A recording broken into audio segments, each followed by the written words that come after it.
Good evening, everyone. If we can have chairs. Thank you.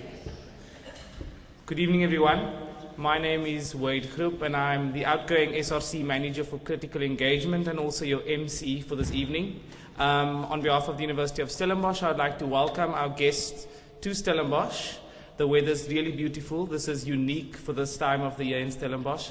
So a very warm welcome to all our guests, and then also to those that are streaming in via the live stream. I would then like to welcome the Mandela Rhodes staff, Sean Johnson and Ernst Gerber. I don't think Pam's here, but welcome as well. And then we have Peter Kloppers, who's here representing the university as well. He works for the Center for Student Structures and Communities, and then also the head of the Frederick van Zyl Slabbert Leadership Institute, Dr. Leslie van Rooy. We would then like to acknowledge our partners in Novus and Alayne Gray, as well as Stellenbosch University, of course. In the audience, we have some guests from Alayne Gray, Tinashe, Becky, and Bokang. And then, of course, a very warm welcome to the scholars. I would now like to hand over to Sean to shortly introduce the guest speaker for this evening, Alayne Reesburg.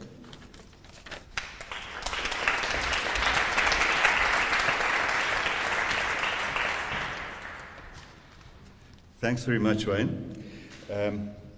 Saying to my fellow members of the Mandela Rhodes family that Stellies is a bit of a second home for the Mandela Rhodes Foundation, which is lovely. I know my way around this place now without GPS. And we've actually been involved beautifully with Stellenbosch since day one of the Mandela Rhodes Foundation. The university has always understood what this scholarship was and could be. And so we have quite a big cohort now. Can I get some water? Possible? Sorry. We've just come from a very long week of talking at our completion workshop. Thank you very much. It's my nice duty tonight to introduce somebody who's both an old friend and who I admire very much, and who's doing some wonderful work, and who I have never known to give a bad speech. So don't make it tonight, Alayne. Believe it or not, this is the 7th summit of the Mandela Rhodes Community. That is amazing to me. I've been doing this for 11 years, and it's the 7th summit of the alumni organization, which is something driven very much by scholars themselves with our support, but not with our direction. Excuse me. And that is something very, very rare in alumni organizations around the world. Even among the biggest and wealthiest scholarships, the most difficult thing to get right is that your alumni feel so strongly about this scholarship and leadership development experience that they had, that they themselves replenish their leadership. Thanks so much, Laura. Oh, Jessica, thank you. Glass is off. So every time the Mandela Rhodes Community invites us as the Mandela Rhodes Foundation, our default answer is yes, what time, where must we be? And so I'm looking around and seeing faces in the audience of people who yet again are replenishing this organization from year to year, because the leadership needs to keep being replaced, and the energy continues. So congratulations. I'm really looking forward to the weekend. My main task is to introduce Alayne, but if you'll indulge me, I wanted to make a couple of remarks before that. We've just completed the completion workshop, which ran from, where are we today, Friday, Tuesday, Wednesday, Thursday, Friday, with the 10th cohort of Mandela Rhodes scholars. Now, this to me is very meaningful words to be saying. I can hardly imagine it. The 10th cohort of Mandela Rhodes scholars, the class of 2014, the largest ever, an amazing group of people who I think have been and have taken us through. Oh, look, crowds and crowds are about to arrive. And have taken us through a quite extraordinary week of experiences. We like to do things quite stylishly at the Mandela Rhodes Foundation, so we started off as they came off the plane, Alayne. We took them straight to the Mandela Rhodes building in Cape Town, where they were addressed by Ambassador Patrick Gaspard, the US ambassador, and then spent time interacting with my fellow Rhodes Scholar and hugely successful entrepreneur and philanthropist Isaac Shongwe. So that was the start of the week, which was pretty good. And then we moved on to Franschhoek and went through a few days beautifully facilitated by Judy Sikuza, our 2007 scholar, who is now our program manager, and has in fact today completed her first complete cohort of workshops. So it's just been great. It's been wonderful. It also made me remember very much that this is the first year that the Mandela Rhodes Foundation has been in operation without its founder, Madiba, being on this earth with us. And we've been very conscious of that, but also very conscious of the fact that when we started this, he said he was only interested in what it would do after he was there. And he wanted this to be one of the answers that could be given to the question, what is being done in Nelson Mandela's name now that he's no longer with us? Well, a lot of people in this room are the answer to that question. The second thing is the ties to Stellenbosch. And I'd like to just remember briefly our friend Professor Russell Botman, who was there? I'm seeing some veterans, Marius and others. How many years ago did we open the conference, and the opening was Russell and Jakes and myself and Ravi Naidu? Do you remember that? 2011. Yeah. Well, both Jakes and Russell tragically have passed on, but I think they'd be happy to see us all here tonight. Okay, and to end off on the Mandela Rhodes Foundation business, for those of you who I hope are part of the wider family, and that's why you're here. Those of you I don't know, hello, I hope to meet you. In a very short time, we will be selecting the class of 2015. It will again be the largest class that we've ever selected, because we are able financially to sustain that. And for the first time, and these are all, as the Americans call them, luxury problems, for the first time, we've got to a scale where we can't do a single selection process anymore. So we're going to do a northern process in Johannesburg at the Nelson Mandela Foundation, and a southern process at Mr. Mandela's home that we curate in Bishop's Court in Cape Town. That all happens in October.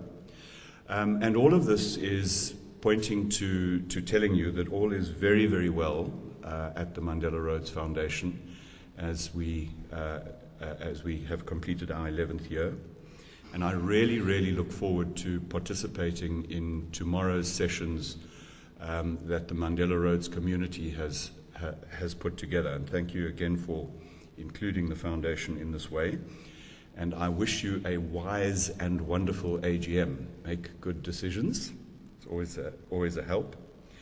And to everybody in the room, an open invitation, which is that if you are coming through Cape Town and you know a little spot in Cape Town which is called the corner of St. George's Mall and Whale Street, that is our building. And as long as you let us know, please come in and visit us and see, particularly those of you Mandela Rhodes scholars who were at our, I have to say, completely sensational 10th anniversary party. We now have the most wonderful picture of everybody who attended that, and a source of great warm pride to me is that it is very, very unusual. Alayne, you wouldn't know the statistic, is that our 10th anniversary last year, you saw that party, but what we probably didn't get across the full significance of was that 70% of all Mandela Rhodes scholars since inception attended that party and those consultations and that celebration under their own steam. That is amazing. I attended as a Rhodes Scholar the 110th anniversary of the Rhodes Scholarships in Oxford, whenever it was, a year ago, and 25% of Rhodes Scholars attended, which was a very good attendance. So this is an amazing story of how people really do become part of the Mandela Rhodes family. So come and visit us and have a look at that. Okay, I'm going to be very pleased to sit back now and listen with you to Alayne. Alayne is from the Western Cape, a thriving metropolis called Ladysmith, that I'm sure you all know.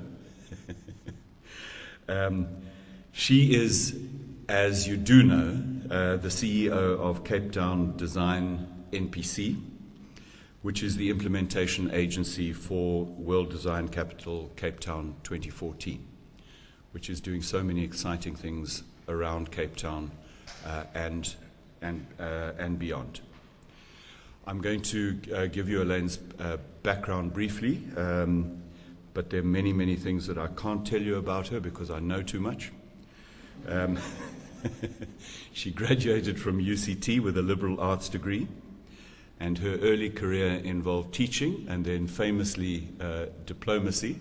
She was very famous in diplomatic circles in a slightly earlier era, and served in the South African missions in New York, Washington, D.C., and London. And I think when we first really got to know each other was in a thrilling time. I was a journalist on the Weekly Mail at the time, I think, when a prospect which would now seem completely normal to all of you who have any inkling of South African history, that seemed impossible to us, became possible. And that was that a country called Southwest Africa might become independent Namibia. And Alayne was very, very critical in that process as a spokesperson for the negotiations that were going on, which were totally thrilling for a young journalist like me because they involved the nationalist government, the Cubans, the Russians, the Southwest Africans. It was just all a very, very interesting time. And importantly, for that small population country, actually became, and I've written about this in my books, became a kind of a curtain raiser and a trial run for the big one, which was going to be the transition to democracy in South Africa.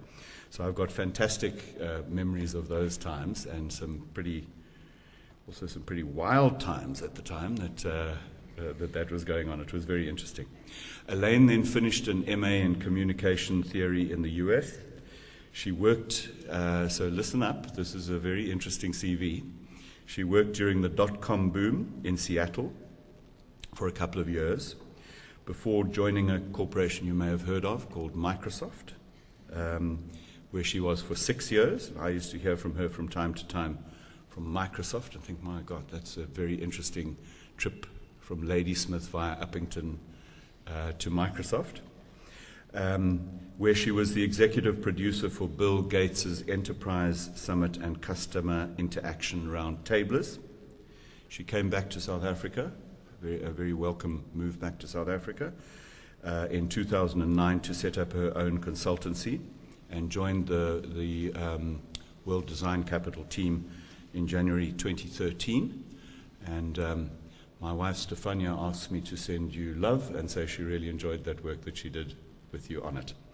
So I think as a speaker, for the themes that you have chosen for this year's summit and just for the whole feeling of the Mandela Rhodes family, and particularly as our newly graduated scholars know, our understanding of entrepreneurship, this is really a person who will interest you and hold your interest for the next while, talking about innovation through the prism of design. So, Alayne, thanks for agreeing to this. And Mandela Rhodes Community, thank you for having me do the honors.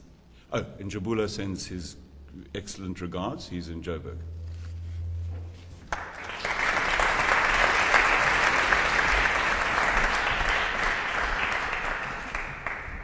And I'll finish the water. Thank you, Sean, for a very generous introduction. Those were wild times because we had no idea what the outcome would be. We had no idea. I mean, from day to day we were negotiating. Pieces would fall off. Somebody would negotiate them back in. And I think when you're the age of most of the people sitting in this room, you're probably a little too young even to recognize how halting our efforts were at negotiating. And as Sean said, being able to negotiate the independence of Namibia with Cubans, Russians staring at you through the crosshairs was just a little dress rehearsal, a trial run for the real thing where we had to face each other as countrymen. And the other contrast that one can't even imagine is that Mandela and Rhodes would sit on the same poster. The arch exploiter, whatever you wanted to call him, and the man who is the symbol of our democracy. How interesting is that? And maybe that convergence is really who we are, and is interesting to other people. You know, we live in the middle of it, and very often we don't recognize what's been running on here. So, I'm going to take you through another wild ride that I've had, Sean. With this World Design Capital. I have, as you know, 14 board members. Somebody said, no, that isn't a board, that's a National Assembly. So the board was created, and then the company was created, and the board was created to provide political parity. And then I got this job at about 8th of January last year, and we had no messaging, and I'm so pleased that Sean introduced the concept of his very clever wife. The reality of Stefania is one of the most gifted communication creators I've ever worked with. And we gave her exactly, I think, 10.5 days to come up with a schema that we could make sense of World Design Capital. She developed 4 themes for us, and those themes have held up so robustly that many people have repurposed them, reused them. So the 4 themes were, if you want to live, design, transform life, very heady concept, like what's this live, design, what? So, okay, let's think about it in 4 ways. Let's ask the public to pitch us on an African innovation that is a global conversation. So if you know about the M-Pesa, Mix-It sitting around the corner, that's an African innovation, global conversation. The second one, very consciously, was let's put a theme called Bridging the Divide on the agenda. Because 20 years on, we seem to think that most of the work is done, when in fact, the city of Cape Town is still one of the most divided and contested sites probably in the country. So bridging the divide. We wanted to know from the design public what would they do to bridge the divide. The third one was around sustainability, and being your age, you of course relate very strongly to that. But what are we doing for people and planet? As it is, the Cape Town context is littered with good ideas. Many of them still pre-proof of concept. Many ideas will still get together and create something else. And then the last one, we had to accommodate the designers who wanted to put fancy stitching on my dress and earrings. And so Stefania called that 4th theme, Beautiful Spaces, Beautiful Things. And then we almost sort of included wine and food, because after all, this is the Western Cape. So we set off on this wild ride in February last year at the Design in Durban. We went public and said, you, the public, tell us what we should be including. Previous design capitals were Helsinki, Seoul, and Turin. Very different contexts. So what do we have in abundance that all those very different contexts didn't have? And the abundance that we have is wicked problems, as the academics call them.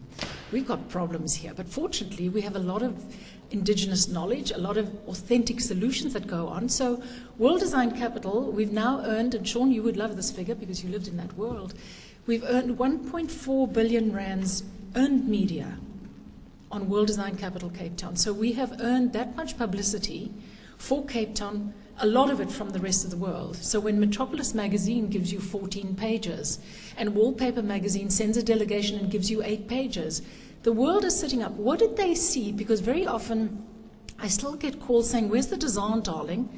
And I said, well, it's not in Sea Point. It's, where are you looking for it? Because the majority of the projects that we've recognized are actually in townships, in incremental housing, in plumbing. Some of it's very, very unsexy.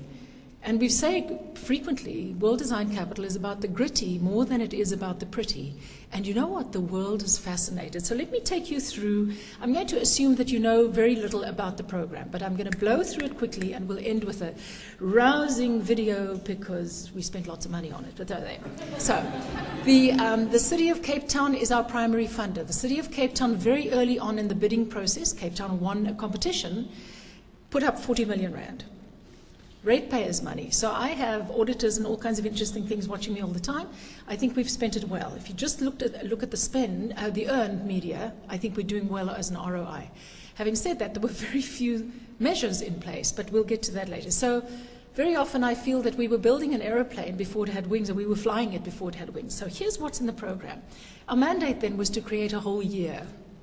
We say the World Cup was really easy. It was just a couple of weeks, maybe 2 months, but a bit of preparation. We've had to sustain a debate around design and the design context in Cape Town for a year, and we've done it. So what's in the program? At the very highest level then, there are all kinds of collaborations. The Dutch government came to the party big time. They sent 5 curators in to take a look at this. I think they were trying to flog us Dutch products that are seriously cool, huh? Droog, Marcel Wanders, these guys live at the Design Indaba, and they wanted to come. And I said, no. What do you know that we wish we knew? So they've tackled density and the fact that Cape Town's, the greater Cape Town, because Stellenbosch is included in that, 4.1 million people with a bigger carbon footprint than Mumbai. I mean, there's something wrong here. The sprawl is going to kill us if So the Dutch came in because they're used to building cities on little postage stamps like that, and they've now collaborated with Edgar Pieterse at UCT, at the African Centre for Cities, and they've taken 3 very difficult sites, and they will be presenting their ideas, working with these Dutch designers who are experts and South African designers, trying to come up with a different way of doing things. The Italians are sending us, I'll show you under exhibitions, the Italians are sending us the work of 132 young masters, all designers under 30. Under 30. And they do weird things. The youth, as we call you, they melt things and they put software and hardware and tubes and things like that. It's a completely new concept of materiality. And it's all design disciplines. It's not just industrial design, which is where our brand really lives. It is about architecture, engineering, graphic design, communication design, but it's also about the conversation, transdisciplinary conversation amongst all those disciplines. So there are collaborations at the highest level. At the second level, we have challenges and competitions. Of all people, the South African Post Office came to the party first, and they would design some stamps somewhere. Some young kid designed some beautiful stamps. The Media 24 competition they engaged very early and put up 15 million rand for the redesign of the Naspers building.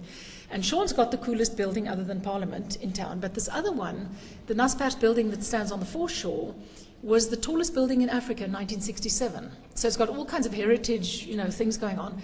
And they're going to put a new face on it because Naspers used to be, publish magazines, newspapers, and now they're the biggest owner of an internet property in China. The Media 24, the Naspers story. So they need a facelift there. The one on the far right there, the Greater Tygerberg, are you seeing what I'm seeing? Greater Tygerberg is a reimagining of Olo Voortrekkerweg. And we recognize them as an official project because of the way that they engage with the communities that live in that area. That Belleville campus, and they argue that Belleville's the center of Cape Town, if not the universe. And then there are the guys in Langa who argue it. Anyway, there are 45,000 students in that area with no urban core. So I think we'll see very interesting finances, dependent, of course, for interesting developments there. So at another level, lots of conferences, the Innovation Summit we managed to attract, with very little bait actually, but attract. And why is the Innovation Summit interesting for us? Because lots of grad students, lots of private equity, and people watching incubations. It usually happens in Pretoria, so now we have one in Cape Town. We have the Luries happening next week as well. And I said in a previous audience that I was this afternoon, I have 20 tickets for bright, sparky things for the Lurie seminar, which is next Friday. The 10 best brains in advertising will be in Cape Town in the City Hall. So talk to me afterwards if you want that, or if you want to be on my list. Lots of exhibitions. The one on the left is the new Italian design that I mentioned earlier. Then when you go to a more granular level, we've done a lot of enterprise incubation. We know that 80% of new innovations will fail or morph into something else. But you've got to get them groomed and talking and pitching first. And very often putting them in a room with other people say, I don't know what you mean. What does that mean? What's the price of this product? Who's going to buy it? Who's the user? And people haven't had those experiences. They're people with extraordinary ideas who've never had that sounding board opportunity. So we've done umpteen grooming sessions and lots of pitching sessions where 15 projects pitched their stuff, and we've raised 720,000 Rand through Thunder Fund, a crowdsourcing platform. So that's been going on. And then even more, at a more granular level, one night we got together the engineers from CPUT and some graphic designers. They had never spoken to each other. Well, we couldn't throw them out of the room. There was a bit of free booze involved, but these silos don't talk. The engineers don't talk to the architects. And by the time they meet each other professionally, those silos are so well established that you can't overcome it. When the students of your age start learning the design disciplines, they demand the multidisciplinarity. They don't just want to be an architect, they want to be an architect and an engineer, or they want to know about graphic design, or they want to know about industrial design. So these dialogues that we've put together, I think very much reflect the way that you want to learn as peers if you're interested in design. And when I ask myself, what is it that we've really done? We've created and I didn't even know that pointy-headed academics were thinking about this. There's this beautiful term called relational goods. And that is stuff that people create that make other people feel better about their lives that you cannot yet measure economically. And usually the best relational goods are created at a time after an economic boom, because the growth creates and progress, so-called progress, creates so many problems that somebody has to start addressing them. So look at that. Professor Ezio Manzini is our guy. So where are these projects? I throw in this map because people said, oh, you bunch of CBD, you're all in Cape Town. Very often, like Mandela Rhodes, you have your head office in Cape Town, but your impact is far wider. But we have projects running as far as Grabo. We weren't asked to define what Cape Town is, and we thought that the HIV hospice in Grabo was worthy of recognition, so we've done that. So in short, our team had to identify, nurture, and promote projects that offered tangible evidence. We couldn't define design, or the academics do that. We had to show people every day what has been going on. We've nurtured, we've supported, and we even got these guys 1.5 million Rand that we really wanted as sponsorship. So Peter Shrimpton from Heart Capital, they do, so the social enterprise, or all of these social impact of design have 3 components. You have a wicked problem that is almost unsolvable. You have some designers and you have the user, but the whole thing about World Design Capital is becoming user-centric. So you're not development-centric or whatever else. Ask the user and get into a dialogue about the user, about what they want. So you stop building buildings that aren't used or building roads that end in funny highways. Ask the user what they want. So they got 1.5 million. We've also been very mindful that about 99.9% of our audience will never be in Cape Town during the year. So we've created this thing called the Design Engine, where all these projects live, and we've created in such a way that any member going to the website can get directly in contact, because we're acutely aware of it, that in 3 months' time we close down shop. And we wanted to create some kind of repository where people could find each other later. And we see from the activity, because we can measure all these things now, that there's a huge amount of international activity going on hitting our website. So the advertorials come.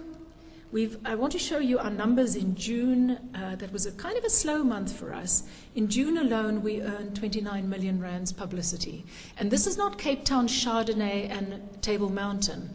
This is World Design Capital Cape Town being measured, online and in print. So 1.4 billion Rands publicity so far. It's a good ROI. And so we can't sustain, we don't have the budget. I think we have our budget for our entire marketing effort is what one private sector campaign would cost. So we've had to spread it out very, very thinly. We had to rely very heavily on social media. So I'm going to ask you to join us.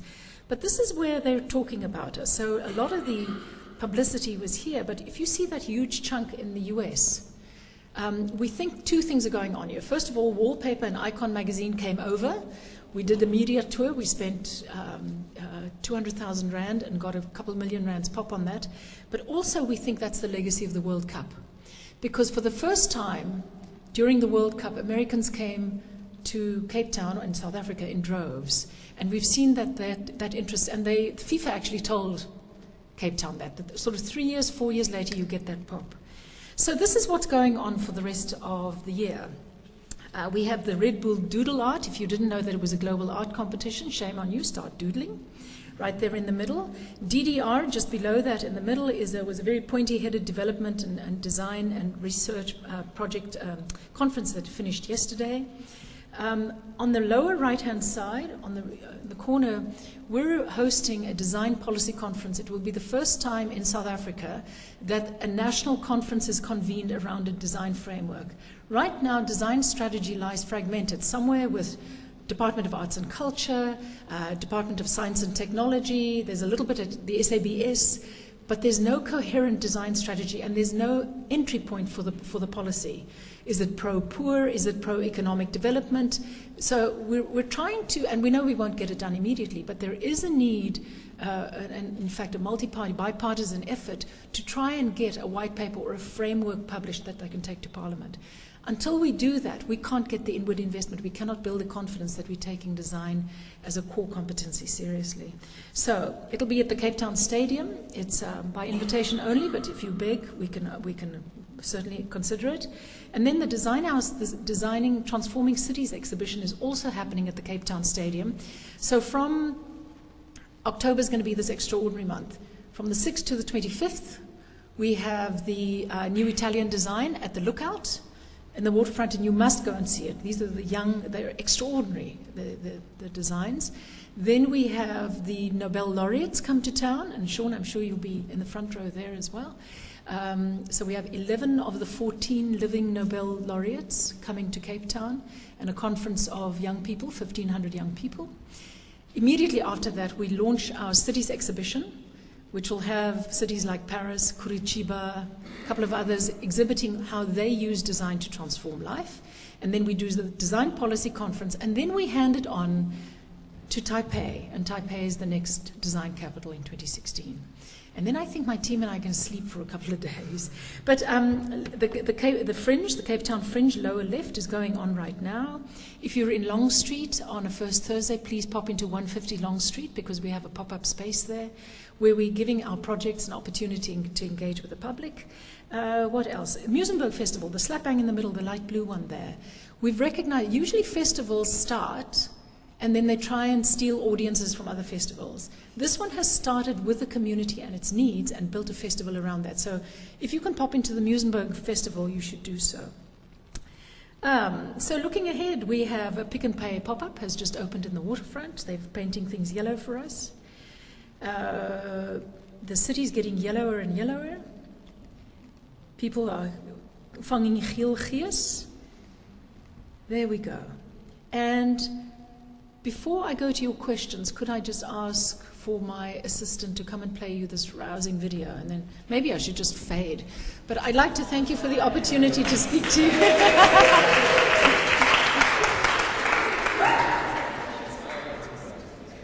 Is there sound as well? Yes. Okay. Is that supposed to start sounding? No, not supposed to have sound. It's good to have tech support. There we go. Okay, let's play. Yeah.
questions? We can also talk over dinner, of course. Can I ask you a question? Yes. Why is this important to you? Where do you fit in?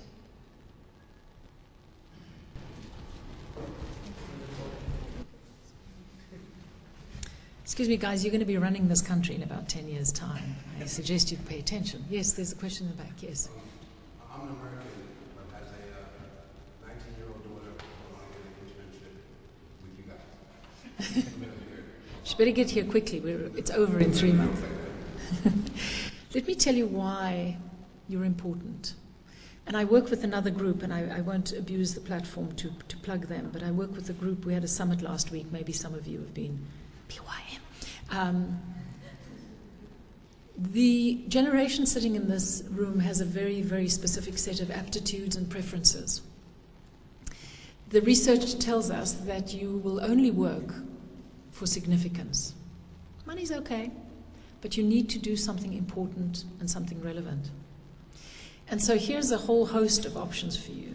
The other thing is that given the fact that you were born inside technology gives you a data facility, and in fact, the research is telling us that your brains are wired completely differently to our older brains. We're still relevant though. So it's only with that kind of exponential effort and volitional effort that we're going to start shifting these problems. We cannot keep doing it the way we've done it. So I would urge you strongly, you've already distinguished yourselves as young leaders, to take a look at these most intractable problems and see how you can bring your genius and your ingenuity to bear on it. I've also learned that to isolate you millennials, that's what we lot call you lot, it doesn't help to put you in one place, a single person in a place. So Sean, I'm actually developing all kinds of, I think, interesting ways where if you put 5 or 6 of these genius young minds together, inside corporates, inside companies that have no other way of innovating, you can actually get things done. When I came back to South Africa in 2009, I created a summit meeting for the middle of the World Cup, which was probably crazy, but we did it. We brought 442 CEOs, because there was no inward investment agenda. There was no business agenda for the World Cup. It was about football and vuvuzelas and lots of action, and very interesting.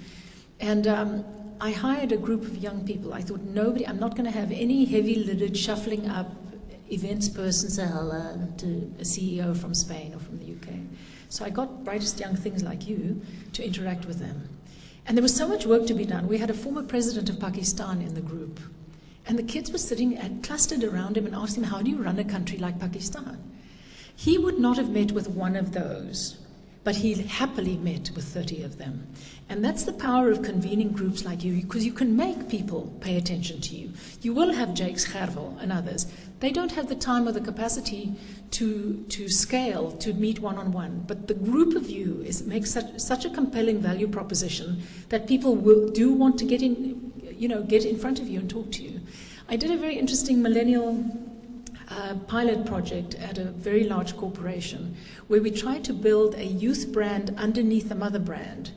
Because the mother brand is very, very aspirational and beautiful, except it's bankrupt when you get on the inside because it actually doesn't take care of its young, very, very hot new hires. So they spend a fortune on scholarships, and they put internships in, and then they lose them after a year because the context is just not compelling enough for people who have your preferences. And so how do we, and the corporates are a very logical place for me to put that acupuncture pressure, because they have the money to take the risk on doing things differently. And frankly, they have the biggest danger to their business if they don't innovate. And I must tell you from a personal point of view that one of the most creative times of my life was working inside a very large, ugly, big old corporation like Microsoft.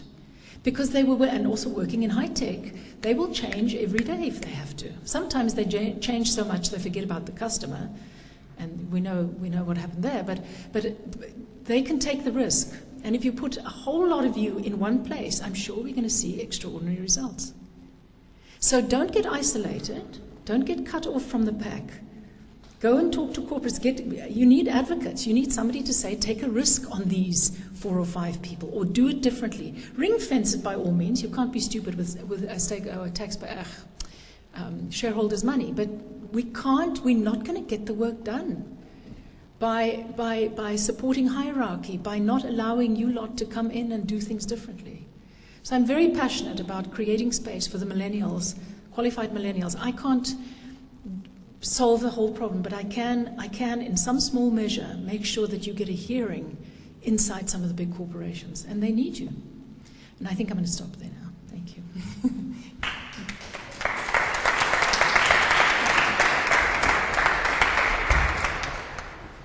Don't go yet, Alayne. I have a little gift for you. I suppose on behalf of the Mandela Rhodes Foundation and the community and all the other partners, it's been an absolute pleasure listening to you speak about World Design Capital for this year, being Cape Town, and we have some wine. We hope you love wine. I do. Thank you, Wade. Thank you